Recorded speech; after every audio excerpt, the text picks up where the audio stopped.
오늘 우리들이 읽은 본문으로 읽은 시편 23편은 그리스도인에게 가장 많이 읽히는 말씀이라 해도 과언은 아닐 것입니다. 많은 신앙인들이 이 말씀을 외우면서 은혜를 받습니다.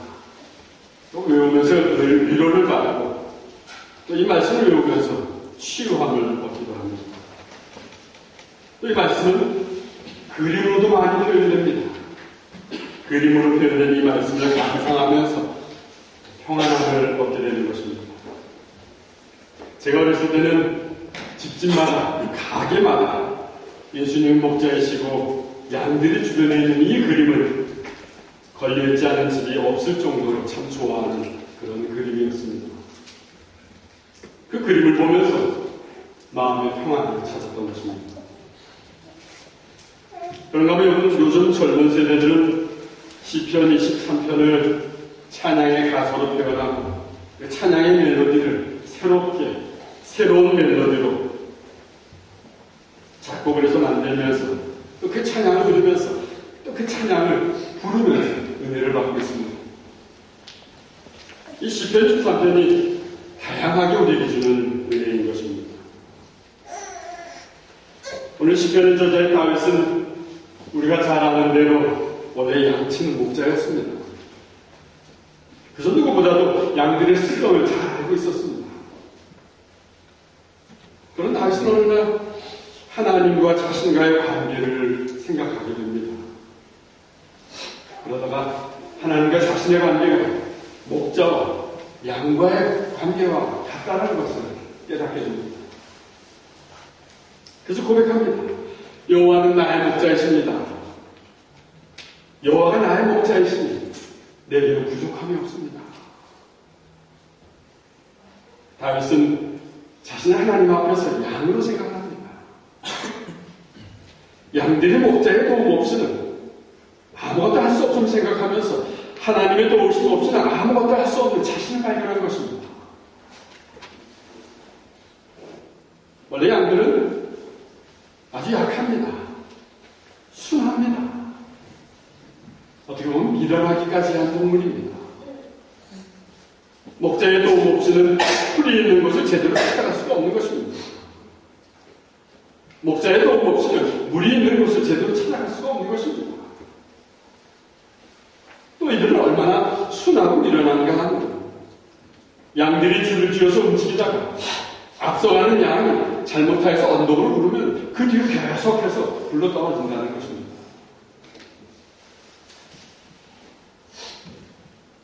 양들에게는 특별한 방어 능력이 없습니다. 양들의 행동이 빠리빠리한 것도 아닙니다. 양들은 성격이 거치고 상한 것도 아닙니다. 이빨이나 발톱이 날카로워서 누가 무서워할 것도 아닙니다. 그러니까 혼자서는 잘 살아갈 수 있는 조건을 가진 동물이다. 그것이 양입니다. 근데 이런 양도 살아갈 수 있는 길이 있다는 것입니다. 방법이 있다는 것입니다. 그것은 목자를 신뢰하는 일입니다. 자기의 목자를 잘 믿고 그저 따라가는 것입니다. 양은 목자에 대한 철저한 믿음이 있어야 살아갈 수 있다는 것입니다. 목자가 어디로 데려가든지 데려가는 대로 따라가는 것입니다. 양들의 행복이라는 것은 양들의 능력이 있는 것이 아니라 자신을 인도하는 목자에게 달려있다는 것입니다. 그렇습니다. 다윗은 하나님의 자신의 목자라고 고백합니다. 자신의 삶을 철저하게 하나님께 다 맡기고 따라가겠다고 고백합니다. 어디로 인도하시는지 그대로 따라가겠다고 고백합니다. 결단합니다. 근데 저는 좀 더 구체적으로 이런 질문을 해봅니다. 그럼 다윗은 어떤 마음으로 하나님이 자신의 목자가 되신다고 고백하고 있습니까? 다윗은 하나님을 너무나도 자상하신 분으로 믿고 있었습니다. 하나님은 다윗에게 관심이 많은 것을 다윗이 느끼고 있었습니다. 하나님 다윗에게 늘 가까이 계신 분이신 것으로 다윗은 느끼게 되었습니다. 항상 함께 하시면서 다윗은 누구보다도 잘 아시는 분이 하나님이라는 것을 다윗은 늘 알고 있었습니다. 그래서 다윗이 고백합니다. 하나님은 자상하신 나의 목자이십니다. 그러니 내게는 부족함이 없습니다. 하나님 나의 목자이시니 하나님 외에 필요한 것이 내게는 없습니다.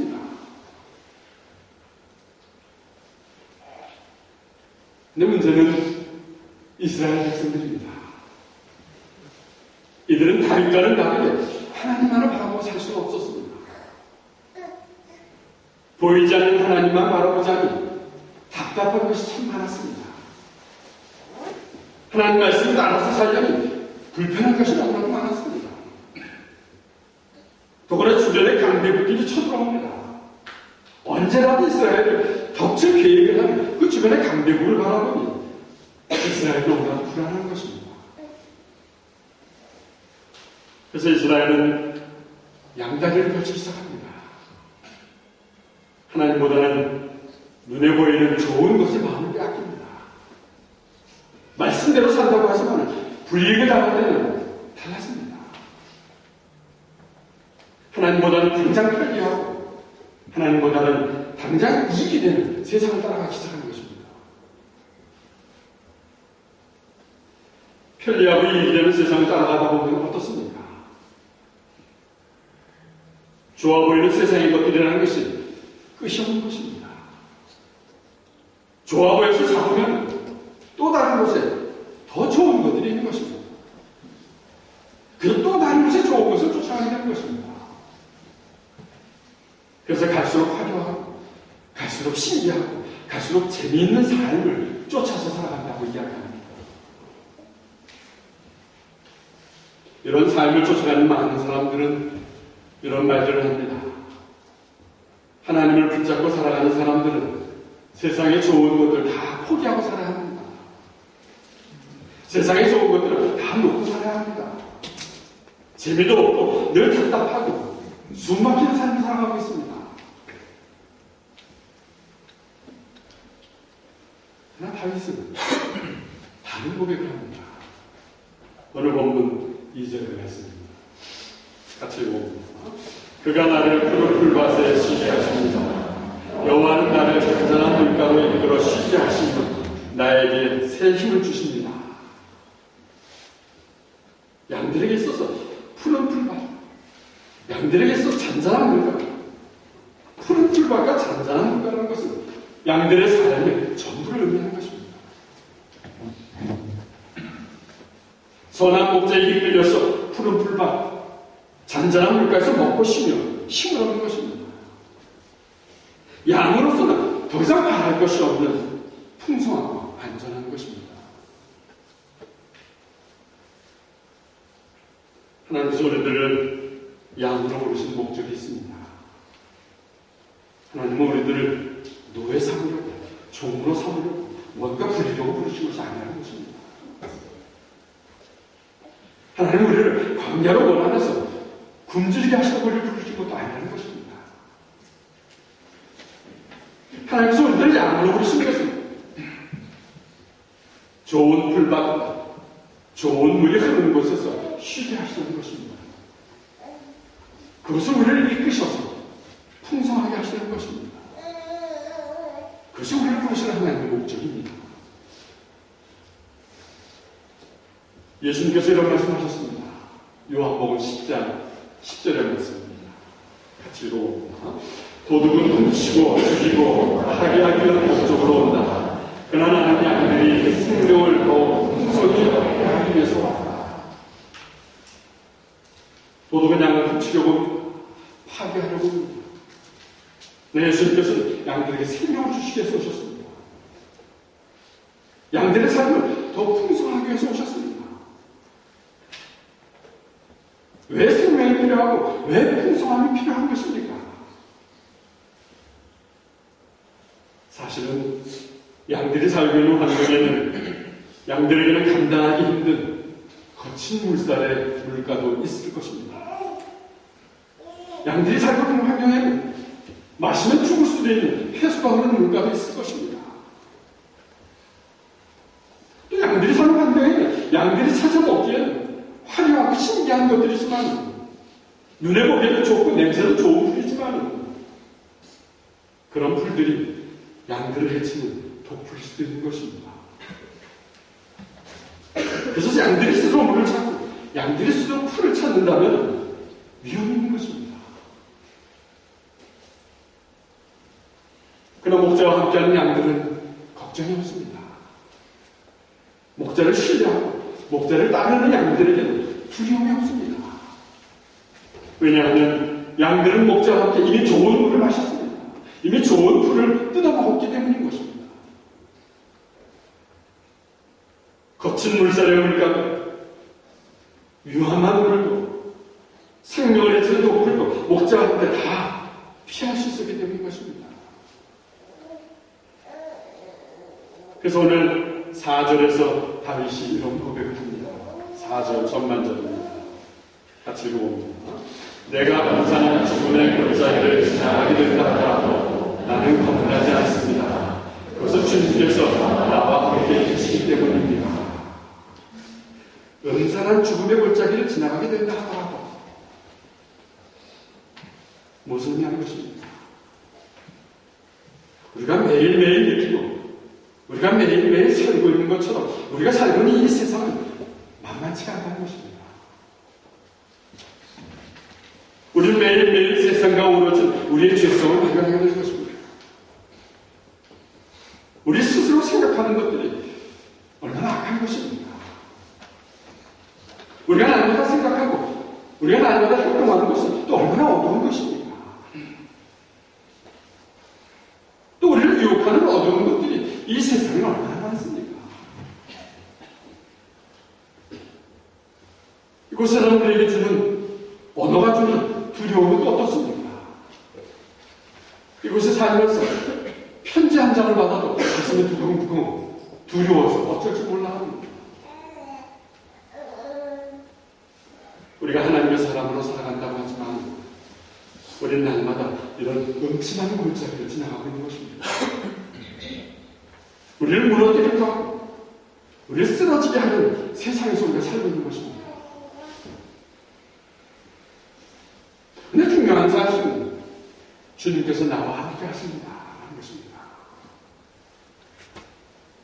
우리가 죽음의 골짜기에서 헤매이는 그 순간을 하나님께서 나와 함께 하시면서 한순간도 우리를 놓치지 않으신다는 것입니다. 구렁텅이로 맞을 때 나를 안전한 쪽으로 밀어붙이십니다. 위험한 방향으로 가고 있으면 이유 없이 그 길이 자꾸 막힙니다. 그래서 더 이상 못 가게 됩니다. 당장 쓰러지고 당장 넘어져야 하는 상황에서도 여전히 끊임없이 서서 우리는 걸어다니고 있습니다. 이런 일들은 아무리 생각해보아도 나 혼자서는 도저히 감당할 수 없는, 이뤄낼 수 없는 상황이고 순간들이어야 되는 것입니다. 이런 상황이 오늘 다윗이 고백한 상황입니다. 주님께서 나와 함께 계시기에 두렵지 않습니다. 주님께서 나와 함께 계시기에 극복할 수 있었습니다. 이길 수 있었습니다. 가만히 되돌아보면 어떻게 그 끔찍한 죽음의 골짜기를 지나오게 되었는지 도무지 믿어지지가 않는 것입니다. 그러면서 우리는 이런 사실을 세상 깨닫게 됩니다. 우리의 신앙과 우리의 인격은 이 음침한 죽음의 골짜기를 지나가면서 다듬어진다는 사실입니다. 죽음의 골짜기를 지나가면서 우리의 교만한 마음은 무너지기 시작하는 것입니다. 죽음의 골짜기를 지나가면서 다시는 교만해지지 못하도록 완전히 변화된 것을 우리 경험하게 되는 것입니다. 그런데 다윗은 이런 상황에서 하나님께서 우리를 다루시는 특별한 도구가 있다고 고백하고 있습니다. 그것이 무엇입니까? 사절에서 고백하는 것처럼 주님의 막대기와 주님의 지팡이입니다. 가만히 생각해 봅니다. 하나님께서 우리를 다루시면서 막대기와 지팡이가 왜 필요한 것입니다. 목자들이 양들을 다루면서 막대기와 지팡이가 왜 필요한 것입니까? 당시 목자들이 가지고 있었던 지팡이를 보면 지팡이의 머리 되는 부분을 둥그렇게 구부려서 만들었습니다. 그 이유는 양들이 말을 안 하고 양들이 오늘 실수로 위험한 곳으로 가려고 하면 이 지팡이에 휘어진 둥그런 머리 부분으로 양들의 다리를 겁니다. 그래서 쓰러뜨립니다. 넘어뜨립니다. 더 이상 가지 못하고 넘어뜨리는 것입니다. 양들의 행동을 지팡이로 막는 것입니다. 왜냐하면 그곳으로 가면 위험하기 때문입니다. 또 이 목자의 지팡이는 무기로 사용하기도 했습니다. 맹수들이 덤빌 때에는 이 지팡이가 무기를 변하는 것입니다. 목자는 지팡이로 맹수들을 쳐서라도 양을 보호하는 것입니다. 다윗의 고백입니다. 주님의 막대기가, 주님의 지팡이가 나를 든든하게 보호해 주십니다.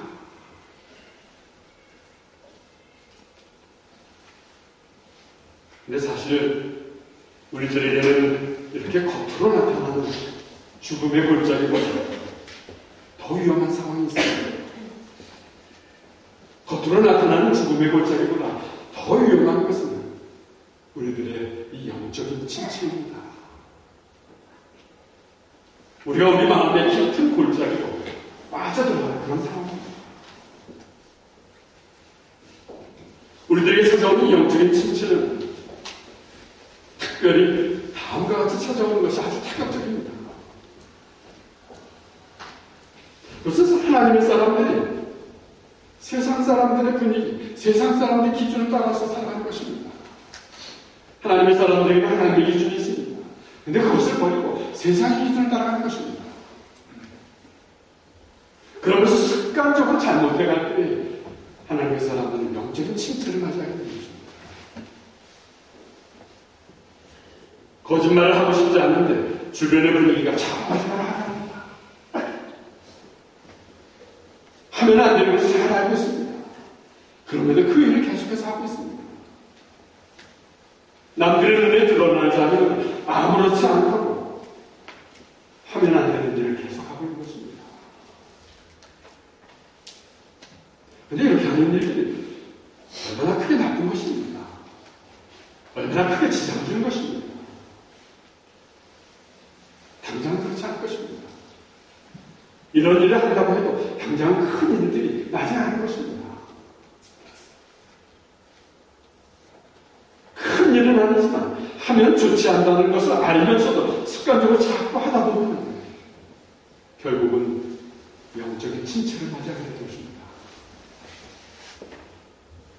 저는 이런 예를 들어봅니다. 권투 경기를 생각해봅니다. 권투 경기에서 보통은 서로가 강펀치를 날려고 할 때, 강펀치를 날리려고 할 때 어떻습니까? 강펀치를 날리려고 하면 상대방이 그 모양을 보고 잽싸게 피합니다. 그래서 강하게 때리려고 때릴수록 결국 피해가 큰 번치가 됩니다. 그런데 작은 행동으로, 작은 모양으로 자꾸 잽을 주면서 상대방을 공격하면 어떻습니까? 잽이라고 무시하고 맞다가는 자신도 모르게 정신이 얼얼해집니다. 정신이 얼얼해져서 이젠 작은 잽인지 강펀치인지 구별을 못하게 되는 것입니다. 그러다가는 강펀치가 날라오는 것도 맞아서 피해가 되는 것입니다. 아무것도 아니라고 하면서 습관적으로 늘 하는 행동이 결국 강펀치로 보내서 강펀치로 보내서 우리들을 쓰러뜨려버리고 만다는 것입니다. 그렇습니다. 이 영적인 침체라는 것은, 영적인 침체라는 것은 아무도 모르게 내 속에서 시작하는 것입니다. 그러나 결국은 우리의 생명을 위험한 것입니다. 우리들이 이 영적인 침체에서 벗어나야 하는 것입니다. 우리들이 알면서도 잘못하고 있는 이 행동에서 이제 벗어나야 한다는 것입니다. 그럼 이런 영적인 영적인 친지에서 하나님은 어떻게 하십니까? 3절을 다시 한번 보십니다. 같이 읽어봅니다. 나에게 새 이름을 주십니다. 자신의 이름을 위하여 주님은 나를 의로운 길로 인도하십니다. 주님은 우리에게 새 힘을 주시는 분이십니다. 주님은 나에게 새 힘을 주시는 분이십니다. 왜 새 힘을 주십니까? 하나님의 이름을 위하여 살게 하기 위해서 우리에게 새 힘을 주시는 분이십니다. 그럼 주님은 우리가 영적인 침체에서 어떻게 하는데 새 힘을 주십니까? 나를 잘못하게 하는 것들을 향해서 절규하면서 기도해야 한다는 것입니다. 내 힘으로는 도저히 안 됩니다. 주님의 이름으로 기도해야 한다는 것입니다. 부끄러운 것이지만 소리 지르면서 기도해야 한다는 것입니다. 부끄러운 것을 소리 지르며 기도한다는 것은 무엇을 의미하는 것입니까? 나의 부끄러운 모습들을 감추지 않는 것입니다. 나의 실수하고 나의 잘못된 것들을 숨기지 않는다는 것입니다. 부끄러운 것이 내 기도 제목인 것을 알게 하는 것입니다. 그것을 위해서 다른 사람들이 중보하고 알리는 것입니다. 근데 왜 그렇게 해야 합니까? 왜냐하면 하나님께서는 하나님의 이름을 크게 부르는 자들을 의의 길로 갈 수 있도록 인도하시는 하나님이시기 때문인 것입니다. 오늘 다윗이 고백합니다. 자신의 이름을 위하여 주님은 나를 의로운 길로 인도하십니다. 지팡이와 막대기를 지켜주시기 때문입니다. 간절한 기도에 말씀으로 응답해 주시기 때문인 것입니다.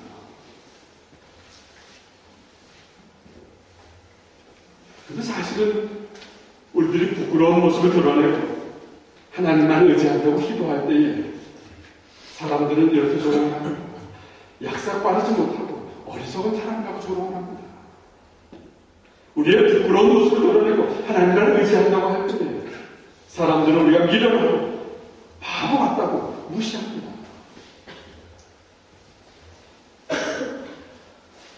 근데 그런 우리의 모습에 하나님께서는 어떻게 행동을 하십니까? 그들 앞에서 우리들을 어떻게 세우십니까? 오늘 5절에서 다윗이 강조합니다. 5절입니다. 같이 읽어봅니다. 주님께서 원수를 보는 앞에서 내 식탁을 차려 주십니다. 그리고 주님께서 내 머리 위에 향기로운 기름을 바르시며 내 잔이 넘치도록 가득 채워주십니다. 다윗의 삶이 그랬습니다. 다윗은 특별히 잘못한 것도 없이 쫓겨다니게 되었습니다. 사울왕의 질투로 죄인 취급받기 시작합니다. 그러면서 죽음의 위기를 맞이합니다.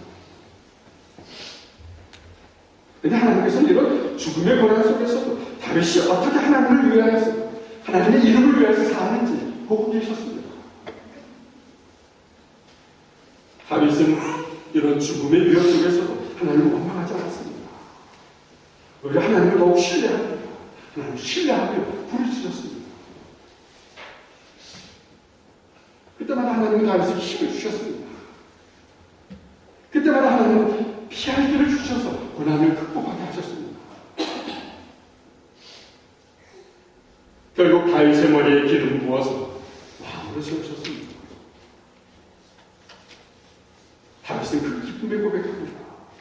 하나님은 내 잔이 넘치도록 가득 채워주셨습니다.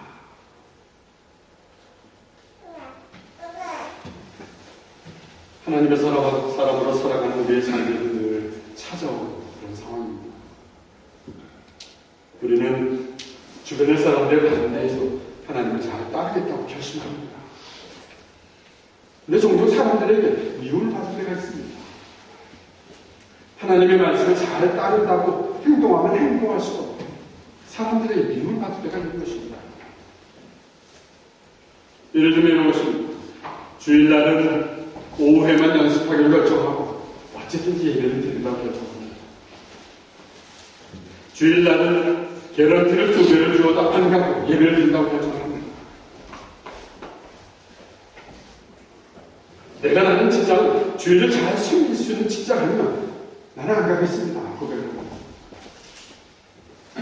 이런 결심을 하며 이런 결심을 하는 우리들의 모습을 보면서 누가 칭찬하고 누가 정말 똑똑하다고 하겠습니까? 또 공동체에서 하나님의 일을 우선을 열심히 하다 보면 손해를 보는 경우도 있습니다. 자존심 상하게 되는 경우도 있습니다. 그럼에도 불구하고 하나님의 일을 우선을 결정합니다. 요즘 내가 이렇게 살면 바보라고 손가락질 할 것입니다. 그런 우리들은 바보라고 손가락질을 하게 될 때 우리의 마음이 무척이나 아프고 갈등도 됩니다. 우리 스스로도 바보 같고 이런 우리 스스로도 못난 사람처럼 보여질 것입니다. 이렇게 해서는 절대로 성공할 수 없을 것만 같습니다. 그렇지만 않았습니다. 다윗은 사울 왕에게 쫓겨다녔습니다. 사울 왕에게 쫓겨다니다가 어느 때에는 사울 왕을 죽일 수 있는 그런 기회도 갖게 되었습니다. 그러나 다윗은 사울 왕을 죽이지 않습니다. 사울 왕을 죽이고 모든 고통에서 벗어날 수도 있었지만 죽이지 않습니다. 사울 왕을 자신의 힘으로 처리하지 않습니다. 억울하게 쫓기는 것이 고통스럽지만 하나님의 마음을 결정합니다. 사울 왕의 목숨도 하나님께 속해 있는 것입니다. 하나님께 맡깁니다. 결국 어떻습니까? 다윗의 결정이 옳았던 것입니다. 하나님께서는 하나님께 순종하는 사람을 절대 버리시지 않은 것입니다. 하나님 때에 맞추어서 하나님을 잘 따르는 사람들을 세우십니다. 그들이 하나님의 이름을 드러내기 때 가장 좋은 곳을 세우신 하나님이십니다. 오늘 다시 고백하는 것입니다. 하나님의 이름을 위하여 의로운 일을 하나님 인도하십니다. 좋습니다. 우리 주변에서 늘 경험하는 이야기입니다. 세상의 사람들은 수단과 방법을 가리지 않고 살아갑니다. 세상의 사람들은 그렇게 스스로가 만들어가는 일을 성공적이라고 자랑합니다. 그런데 수단과 방법을 가리지 않는 일들이 옳지 않은 어떻습니까? 그동안 성공적이라고 자랑하는 일들이 옳지 않은 것이라고 어떻습니까? 언제라도 순간적으로 꺾이고 쓰러지고 무너질 것입니다. 그런데 하나님의 이름을 선포하기 위해서 하나님이 세우신 사람들의 일들은 절대로 꺾이지 않는 것입니다. 오히려 그들에게 부어주신 하나님의 은혜가 얼마나 넘쳐 흐르는지 모릅니다. 그래서 오늘 다윗처럼 고백하게 되는 것입니다. 오늘 본문 6절 전반절입니다. 같이 읽어봅니다. 여호와의 선하심과 사랑하시니 내가 죽는 날까지 나와 함께 하실 것이 없습니다. 하나님은 선하십니다. 그분 나를 사랑하십니다. 나를 향한 선하심과 사랑하심이 변함이 없으신 분이 하나님이십니다.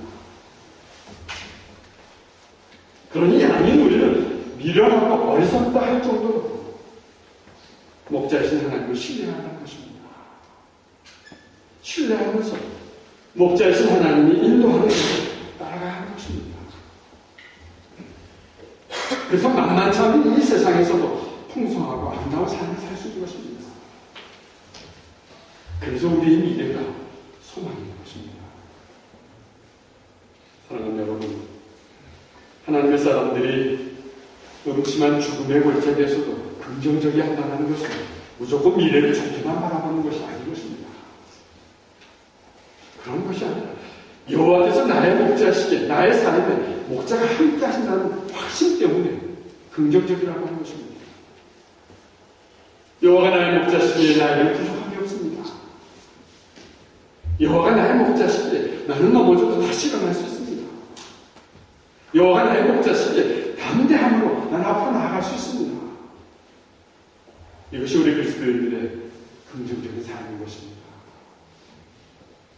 오늘 본문의 다윗처럼 우리의 선한 목자가 되시는 하나님을 신뢰하고 순종하며 따를 때에 풍성하고 아름다운 삶을 사는 저와 여러분 되시기를 간절히 축원합니다. 기도하겠습니다.